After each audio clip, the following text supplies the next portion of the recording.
If you've never made braided sourdough brioche before, just know this. It looks impressive, but actually it's much simpler than you think, and the results are absolutely worth it.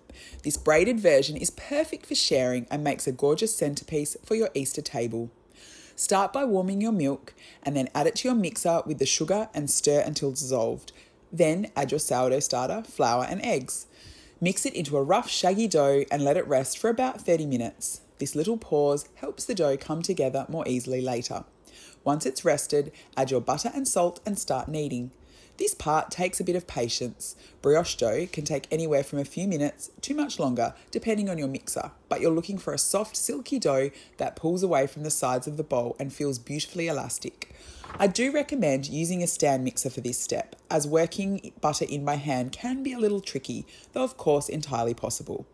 Once your dough is ready, transfer it to a bowl, cover it and let it bulk ferment until it's risen by about 50%. Then turn it out onto your bench and divide it into 3 equal pieces. Roll each piece into a long log, join them at the top and braid them together. Just a simple 3-stranded braid is perfect here.